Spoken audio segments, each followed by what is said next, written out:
asalaamaaleykum yéen ñi di seetaan chaîne bii di Jotna TV tey mooy suñu chronique numéro 22.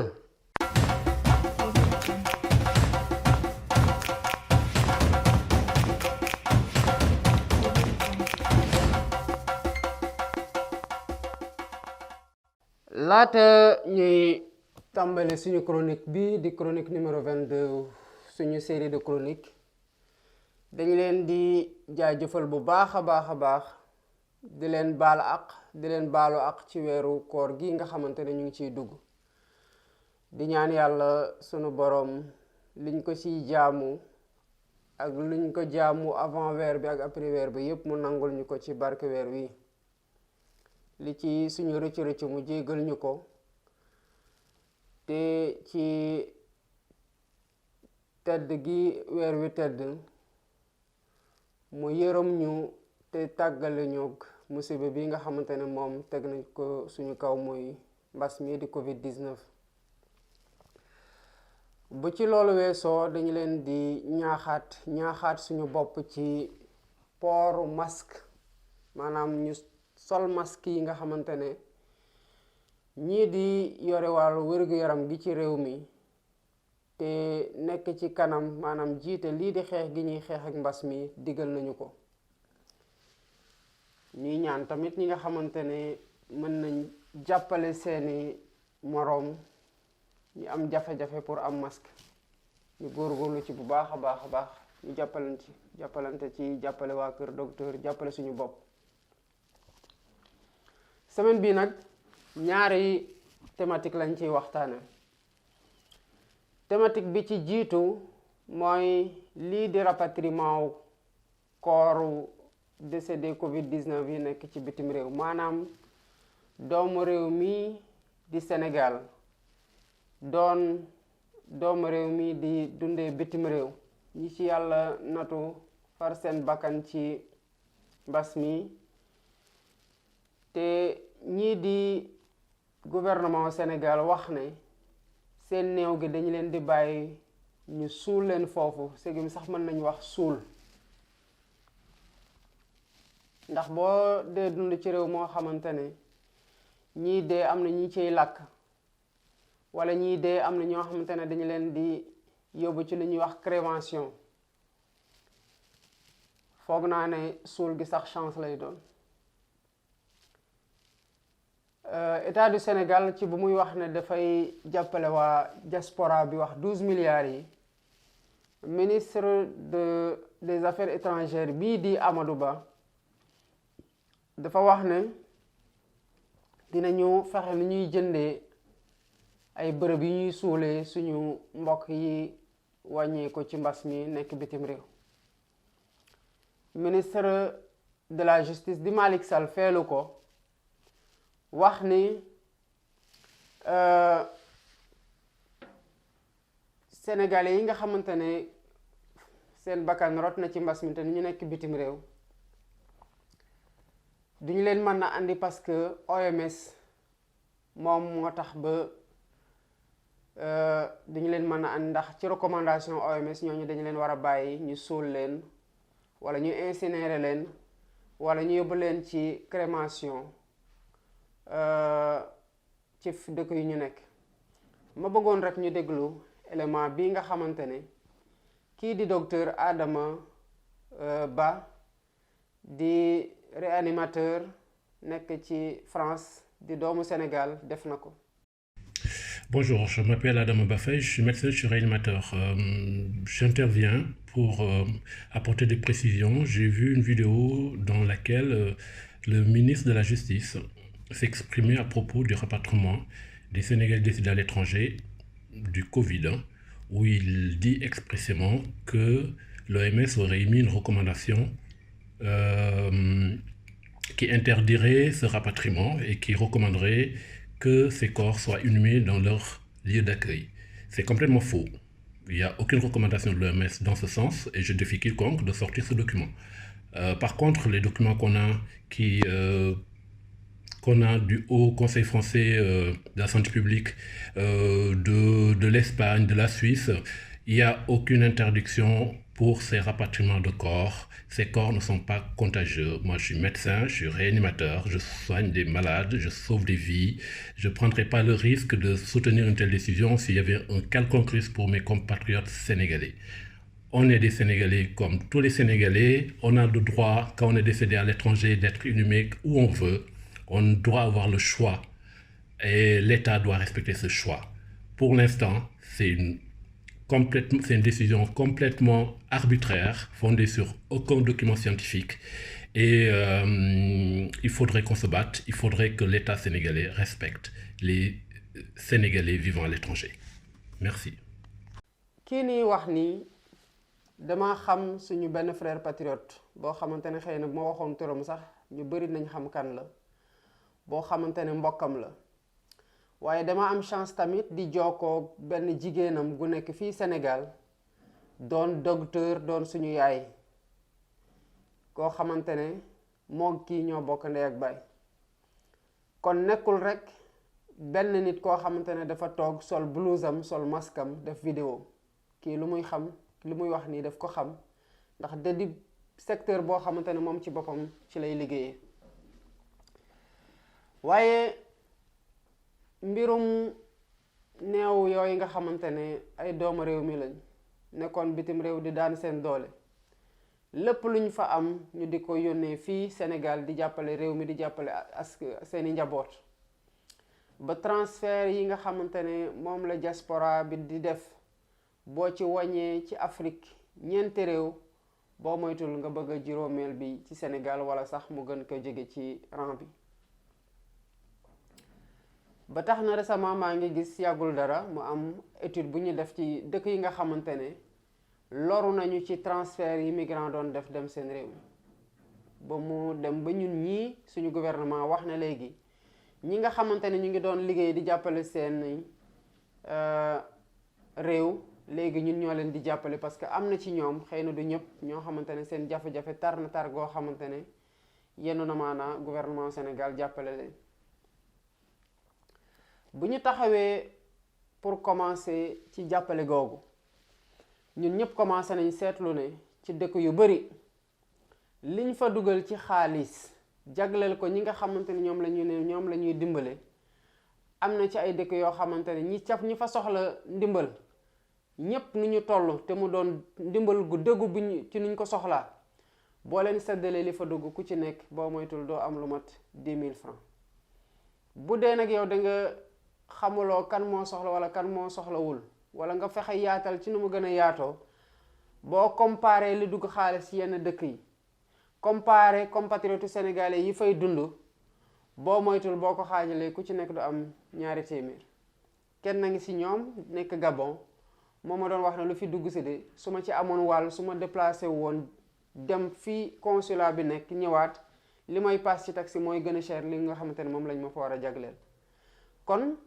boo demee bés réew mi ngi mel ni France mu am ñoo xamante ne ñu ngi doon dundee ay petit boulot yuñ dul woon yuñ mënatul def am jafe-jafe lekk am jafe-jafe dëkkuwaay nga di leen dimbalee ay 10 000 francs ñu wax ay 15 euros wala dem maximum 40 euros nga ne loolu nga leen di dimbalee ci période mbas mi foog naa ne ndimbal gi yow wax ji rek nga ci soxla woon di ko ndàmmoo waaye efficacité bu mu nar a am maanaam njëriñ gu mu nar a amal ñi nga xamante ne ñoom la ndimbal gi dem boo moytul du toll noonu te sax fii Sénégal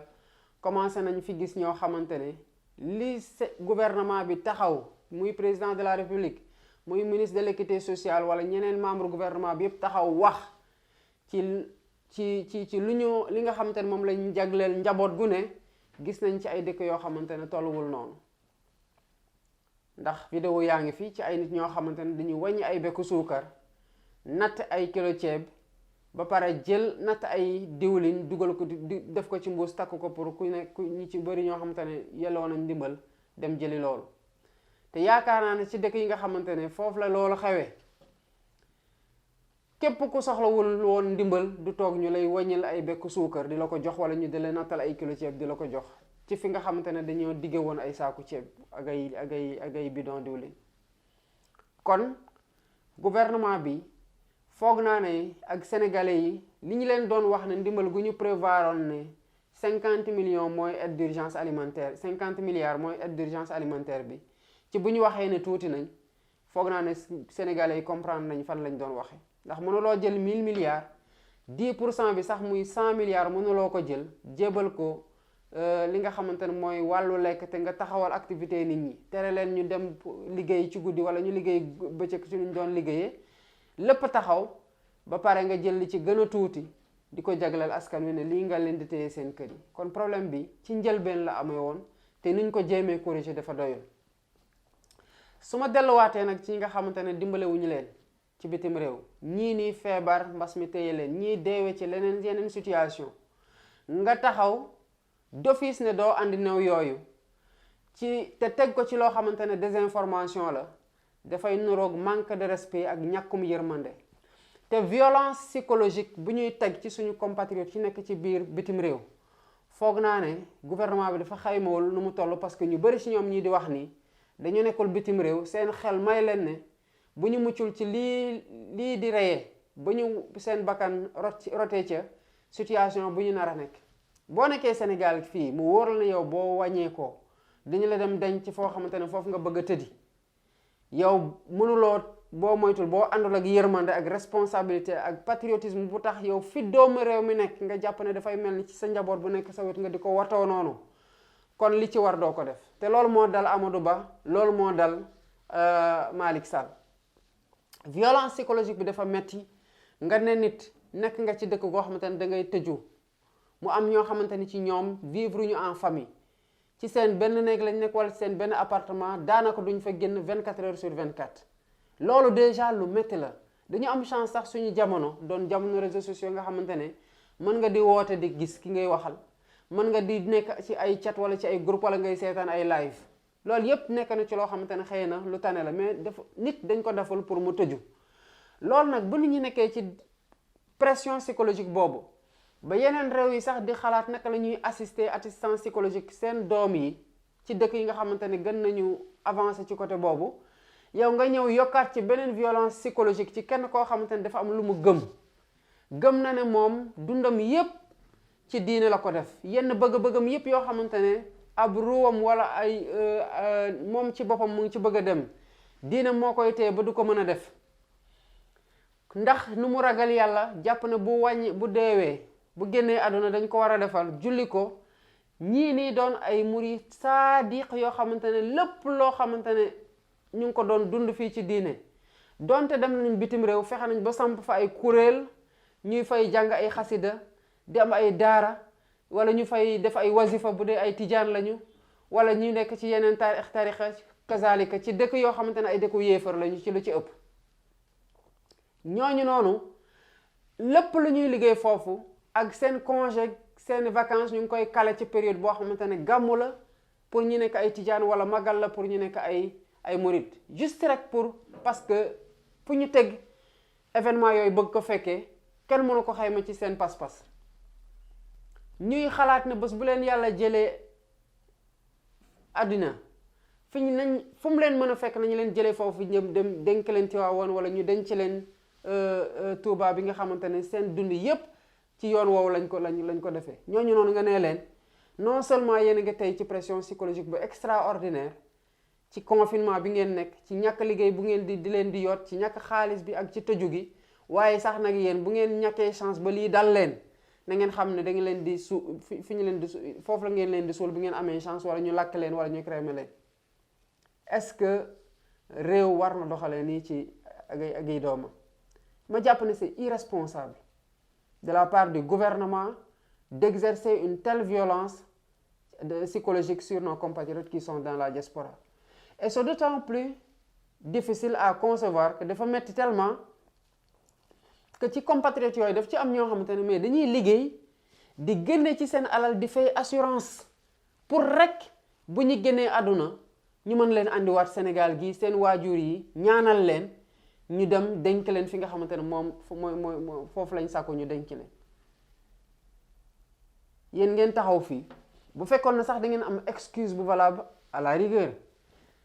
nangu ngeen marchandise yi dugg si te fii marchandise yi di dugg di aw ci avion foofu la néew yi di aw néew kenn du ko toogloo ci siège passager ci soute lay voyager ni marchandise di voyager ñi mos a jëli seen néew ci aéroport yépp xam nañ ne xaaru leen fi nit ñi di génne ñu teye kees bi di génn ak moom dañu leen di xaar fi bagage yi di jaare waa néew bi nga xamante ne ci bu muy jóge fee yéen dëkk yooyu jël nañ seen protocole pour désinfecter kees bi nga xamante ni kees bi c'est hermétique maanaam mënoo ci dugal dara ci ndox xanaa ci désinfection yi rek bu ñu xamee ne néew bi dafay voyager même bu ko waa bitim réew deful mais ñun mënuñu jël disposition bu fekkee ne kay virus bi nga xamante ne bu yegg see fii ñun ñu ñeel utal gel wala raxasul ak saabu loolu doy na ci pour prévention bi mais bu ab keesu néew jóge woon fee ñu ne balaa nit di ko laal fii nañ ko jël ñu xooj ko sax nag ci barigo kii eau de javel ba mu bàyyi ko fa sax même bu dee dañ ko fa bàyyi 7 jours sax baax na nañ ko xooj ci barigo eau de javel dugal ko ci foo xamante ne dañ koy frigofier ñun mënuñu désinfecter benn kees boo xamante ne c'est hermétique maanaam dafa tëju ba ngelaw sax mënul dugg ci biir pour juste bu fekkee ne dafa am ay virus yu nekk ci kaw ñu rey virus yooyu ñun mënuñu loolu après ñuy wax nag loo xamante ne OMS lañ ko jiiñ te site OMS disponible boo fa demee tey da ngay gis ne lu fa OMS sant yépp loolu dara nekku ci OMS lu mu wax mooy nañu respecter la dignité des personnes qui sont décédées du Covid-19 ak seen culte ak seen tradition mais suñu dignité en tant que jullit en tant que chrétien en tant que doomu Sénégal ci ak lu ñu xam ci dëj donte yenn yi mënul am mooy nga dee ñu àndal la ci say mbokk même bu dee yow ñaari nit ñoo lay ñaanal ñu ñaanal la dem denc la ci sart yi nga xamante ne ñoom la ñuy dencee suñuy néew loolu mooy sauvegarde suñu dignité gis nga nag ñàkk wormaal gu ñu ñàkk wormaal ñii ci diaspora bi ci situation bii nii maa ngi leen koy masaw bu baax mais lii mooy problème mu Sénégal du question c'est pas spécifique à la diaspora ñàkk wormaal doomu aadama la te mooy la différence bu tax yeneen réew yi di développé ñun suñu réew yi di delluwaat gannaaw parce que dañuy am ay njiit yoo xamante ne mais dañoo ñàkk yërmande xeetu ñàkk yërmande goo xamante ne même ci situation mbas mi nga xamante ne activité bi yépp taxaw nañ rusuñu di luubal ci li nga xamante ne moom lañ jaglal askanu pour ñu mën a dund Sénégal nag lii def fi yàgg te du mujj fenn nit ñi dañ def n'importe quel scandale mais bu fekkee nag Bassirou Diomaye Faye moo ko génnee puisque Pastef la bokk rek dañu ne non duñ ko jox dëgg nañ protéger ki nga xamante ne moo ko def parce que ñun la bokk après ñu sacrifier intérêt réew mi sacrifier intérêt doomu réew mi nga xamante ne ñenn ñi sax seen yoon nekkul ci politique lu ñuy sàkku rek mooy am njiital réew ak gouvernement boo xamante ne dafay sàmmonteeg seen ak seen yelleef sàmmal leen seen alal bi nga xamante ne moom lañ ko denc lii méttiwul te àdduna dafa toll foo xamante ne gouvernement mënatul ñëw rek ak médiam di façonner opinion publique parce que information fu mu toll moo tax lu nit wax bu dee lu dul dëgg ci seconde gi ci topp ngay gis ne li nga waxoon dina leer ni bëccëgu ndaw ndar kem que li nga doon wax dara ne ko ci dëgg mais kilifa nag war na rus nga wax dara la minute qui suit ñu indil la firnde yu wane ne yow li nga doon wax dara ne ko ci mais bi ngeen xamee ne amu leen lay lu ngeen du utee layu OMS te ngeen xam ne du lay ñun dans les pays yu mel ni France Suisse ak ni ko docteur bi waxee te boo demee ci seen texte yi régir ñooy ñëpp looloo nga fa am na ay protocole yuy normé naka la ñuy jëlee néew goo xamante ne dafa décédé bitim réew ci dëkk yooyu wala ñi bi war a dem bitim réew que mu doon koo xamante ne dafa décédé ci yeneen circonstances wala ko décédé ci période d'épidémie mais rien du tout loolu yëpp xam ngeen ko parce que mënu leen ko umpale ngeen jël seen décision boo xamante ne ñàkk yërmande ak ñàkk worma ci suñu doomu aadama yi ak fàtte ni si fi seen ngëm-ngëm toll ci ñoom ak douleur gi seen waajur gi war a mën a nekkee ak situation d'inconfort psychologique bu ñu nekkee tey loolu yëpp ngeen teg côté après tafantaloo affaire mbas mi di daw seen responsabilité ba permettre sax ñeneen ñoo xamante ne dañuy lekk seen xaalisu doom gi ci ay assurance war a mën a daw seen responsabilité au nom de quoi au nom de quoi tant que ñi jiite réew mi commencé wuñu jël doomu Sénégal bu ne jàppee ko seeni doom boo xamante ne ñoom ñoo ko jur dawal yërmande ci sénégalais yi nga xamante ne ñoom lañ yaakaar parce que ñoom ñoo toog fi nga xamante ne ñoom la ñu mën a yaakaar sénégalais yi dinañ yàgg a nekk ci góota Sénégal yàgg a nekk ci góota te lii moo tax nag problème principaux maanaam les problèmes élémentaires des sénégalais di naka ngay fajoo naka ngay njàngee njàng mu normal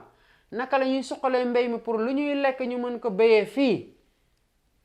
mosul nekk seen ité xool leen njàng bu lu mu nekk tey waxuma ci période Covid 19 mais ni Sénégal yàqoo ci côté njàng ni njàng yàqoo Sénégal niveau bi fu mu toll tey année blanche yoo xamante ne daanaka c'est consommé ñu di ko sauver pour 15 jours supplémentaires yi ñu ci teg après avoir perdu 3 mois de grève mu répercuté wu ci niveau élèves yi ba répercuté wu aussi aujourd'hui ci niveau éducateurs yi ñu ne loolu la ñuy former ay ressources humaines yu war a mën a porter ñun suñu développement ñu mën a compétir valablement avec les autres nations moo tax lu ne dinañ ñu ko teg parce que day dem ba mënatuñoo bañ fu ñuy mujjee di saraxu pour ñu baal ñu det bi nga xamante ne ñun ñoo ko endetté wu te bu nga ko doon bor bi nga xamante ne bi nga ko doon jël yépp ñu ngi la doon wax ne moytul ni ngay lebee métti na nga ne non mën naa leb parce que sama finances sont saines fekk na nit ñaa ngi fexe nu ñu lekkee sa pétrole laata sax muy ñëw day dem ba loo ci jël ëllëg ci lañ koy jële moo tax su ma déggee président de la république di wax di plaider pour un nouvel ordre mondial di ñu ci tànqal man sama xol dafay jeex parce que yow nouvel ordre bi nga maîtriser kese yow mooy nouvel ordre de priorité ci ni ngay investissement yi nga war a mën a def loolu nga war a xool nouvel ordre de priorité damay wax Sénégalais yi nga xamante ne ñu ngi may déglu ñu dem xool yoonu yokkute président Macky Sall du Bassirou Diomaye Faye man bu ma fàll woon tey président de la République dañu mën a wax ne mosul nekk président de la République mais koo xamante ne nekk nga ministre des collectivités territoriales et de la décentralisation nekk nga ministre de l'énergie nekk et de l'hydraulique su ma juumul nekk nga premier ministre nekk nga président assemblée nationale ñëw nekk président de la République lan moo la deseeti pour yow nga xam li nga doon li lay xaar ci bi ngay ñëw te bu ngeen xoolee yoonu yokkute da ngay gis ne président Macky Sall xamoon na bu baax situation secteur santé xamoon na ko bu baax dem leen ngeen liiri ko ngeen xool lu mu fa wax kon bu ñu ñëwee ba tollu fii nga xamante ne président professeur Seydou mu ngi dem Ziguinchor keroog naan le service de réanimation n'est pas construit et n'est pas équipé te ñu ngay am ay cas Ziguinchor te bu ñu commencé am ay cas Touba ba léegi bàyyi ngeen di andi ay cas ci Dakar ça signifie que ci dëkk yooyu bu amee ay cas yoo xamante ne dafa laaj réanimation mais c'est des personnes qui sont condamnées dès le départ te mbas maa ngi law di nekk ci ruq-ruqaan yi nga xamante ne même situation ba nekk Ziguinchor moo nekk foofu léegi nu ñuy def ñun nga dem ci ordre mondial bi nga xamante ne ñi fa nekk bu ñu nekkee ay ñay ñu mel ni Chine États-Unis yow lan nga mën a def ci ba changer le nouvel ordre mondial lan nouvel ordre mondial buñ ko njëkkee wax terme boobu xaajaguloo xaaj bay nekk président de la République ñi ko doon wax di ko jëmal xam nañu lu ñu doon wax yëguloo woon tiiñoo woon nga yeewu tey rek xam ne yow li nga waroon def ci jël ko ay mesures pour agriculture suqale ko nga am loo lekk bañ a dépendre ci ceeb bi nga xamante ne dañ koy béyee ci yeneen réew yooyu bu ñu toogee fii 3 mois ne exporté tuñu parce que dañu bëgg a lekk seen ceeb ñu commencé torox fii ñooñu noonu Inde Thaïlande ak réew yi ñuy jaay ceeb yépp bu ñu commencé am problème mu mbas mi ne ñun suñu agriculture ren dafay am jafe-jafe du ñu exporté ñun ñu commencé torox fii nga diggoon ñu ko 2017 xanaa noo ci tardé 2019 2020 moom li ci war a commencé sotti bu fekkee ne sa programmation baax na mais tey xoolal nu ñu dépendre pour lekk kese war a dem defi leneen niñ ci dépendre ci bitim réew nga bàyyi loolu yépp waxuloo ñu di nga réorienter sa investissement lu ñu la doon wax ne soxlawuñu terre defal ñu raay mu jóge fi dem Bamako wala mu jóge fi dem Tamba nga ne terre ngay def investir nga ci lu mat 1500 milliards te jeexagul parce que seen indemnisation yi li leen banque mondiale wax ngeen indemniser mu war leen côté 10 milliards ngeen ne socialement mënu leen ko def leen nar a jëlee de 10 milliards boo moytul à 100 milliards d'indemnisation fi ngeen di mujjee ci terre bi bu eggul 2000 milliards man dina ma jaaxal pour mu daw fii ak aéroport Blaise Diagne bu tax ñu def ko ana terre bi malgré lu ñu ci dugal ci ay milliards yëpp mu ngi nii di pënd sénégalais yi nga xamante ne bu ñu jëlee njaga njaay wala car rapide ñu dagg ci yoonu ñu bëgg a dee sénégalais yooyu ñooy jël terre passe ñaata 100 francs wala 200 francs wala boo duggee terre bu lay yóbbu à cette vitesse la confort boobu yow 1000 francs wala 1500 ngay fay foog nga ne sénégalais yi jóge ci banlieue ak ci zone yi nga xamante ne foofu la ñu war a desservir am nañu luxe fay terre aller fay terre retour ñeneen ñi nga xamante ne mën nañ ko fay boo moytul seen oto bopp la ñuy jël mu ngi nii di pënd fii nga ne yow da ñuy tam kii am émergence di signer avenant 90 milliards juste pour inaugurer ko avant campagne électorale loolu yëpp waxoo ci ni ngay defaraatee sa école waxoo ci ni ngay ak retard bi nga am ci fracture numérique yaa ngi nii bëgg a forcer nit ñi pour ñu dem ci enseignement à distance ci dëkk yoo xamante ne amuñu sax électricité waxatuma la tablette wala téléphone bu ñuy suivre enseignement à distance léegi nga bàyyi loolu yëpp ci sa réew mu ne fangaaral nga def nag yow mi doon wax ne ndaw di nga leb et que sax nag plafond bu ñu la tegal pour ñu limiter sa dette à 70% de ton PIB sax dañu war a xool nu ñu ko réviser moo ko fi waxoon yow yaa delluwaat ne nañ ñu baal dette bi di ne nañ nit ñi dawal yërmande jël humain teg ko au centre jël l'humain teg ko au centre du yëpp dul dara lu dul yërëm lañu bu ngeen ñu ko deful ñu ne dinañ loof abadan daa iman parce que duñ ci mën a génn ñun kese suñu bopp yow moomu yaa ñu doon promettre émergence yow yaa ñëw nag bàyyi li ni mu ne fang fii ci ay problème ñëwuloo def amende honorable ci ni nga war a réorienter sa priorité loolu dañu la ko wax des années et des années ñu ne opposants yi dañoo soxor lu ñu def ñu ne baaxul naa def lu la neex léegi yow amuloo humilité toog ne li ma mën a gérer mooy dëkk bi may jiite yàlla def na ne benn at moo xew lii war na ubbi sama gët dans 4 ans sama responsabilité la ma réorienter man ni may doxalee réew mi nga def sa amende honorable wax ne man damay revoir sama priorité je vais instaurer un nouvel ordre de priorité ci sama gouvernance fii Sénégal bi nga xamante ne man maa ko jiite loolu yëpp nga bàyyi ko di dem ci foo xamante ne nouvel ordre mondial boo xamante ne mënuloo fa changer dara nga fa mënul changer te xam nga ko dara nga fa mënul changer dafa mel ni rek ñaare ñay yu mel ni Chine ak États-Unis guerre commerciale bi woon surtout bi xew autour de la 5G ni États-Unis bañee tey fournir yeneen application à Huawei parce que mu ngi koy raw ci 5G bi ni Donald Trump bi ñëw Amérique first Amérique greater na Amérique moom laay jiital na Amérique gën a màgg ni état yi di concurrencer tey ci concurrence bu seen wala bu mal seen mu mel ne ay ñay yu xeex yow nga jóge fee doon sa nga ne yow yaa leen di atte pour instaurer une nouvelle discipline lii nax sa bopp weesuwul lii ak gën di tardel sa bopp pendant ce temps là yow le nouvel ordre de gouvernance saine et vertueuse bi nga promettroon depuis 2012 sax jéemuloo ko instaurer dès qu'on a dit nañu xool naka la ñuy seddalee ndimbal bi ñen ñoo koy transporter ñu commencé gis ay entreprises yoo xamante ne dañu leen liquider di gagner ay marché loolu yëpp ñu teg ko fi di ñu wax ay nouvel ordre de priorité moo tax yàlla baax na yàlla nañu yàlla yërëm ñun Sénégal yërëm ñu te yërëm askan wi nga xamante ne ñu bari ci ñoom ci bu ñuy def xamuñu te dañu leen di yàgg naxee leen ay tissu naxee leen ay t-shirt naxee leen ay sandwich naxee leen ay 5000 francs gi 10 000 francs pour ñu xool nu ñuy voté